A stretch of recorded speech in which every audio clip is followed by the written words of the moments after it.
Dapat donasi 5 juta rupiah dari Uya Kuya. Denise Cariesta merasa terhina. Denise Cariesta lagi-lagi menjadi perbincangan hangat publik. Setelah open donasi untuk biaya persalinan, kini Denise Cariesta meminjam uang Uya Kuya untuk keperluan persalinannya. Tak tanggung-tanggung, Denise Cariesta meminjam uang senilai 50 juta rupiah ke Uya Kuya. Uang tersebut menurut Denise Cariesta akan digunakannya untuk DP mobil Alphard. Tanpa diduga Uya Kuya langsung meminta nomor rekening ke Denise. Padahal diketahui bahwa keduanya sempat bertengkar hingga waktu yang cukup lama. Namun bukannya diberi pinjaman, Uya Kuya justru memberikan uang secara cuma-cuma untuk Denise Cariesta.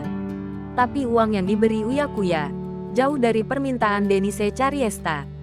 Uya Kuya ternyata hanya memberikan uang senilai 5 juta rupiah ke Denise Cariesta.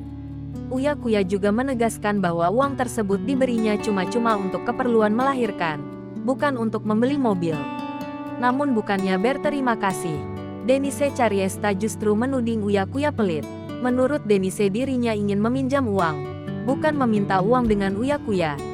Denise lantas merasa terhina lantaran cuma ditransfer 5 juta rupiah oleh Uya Kuya. Sontak saja postingan Denise itu membuat warganet geram.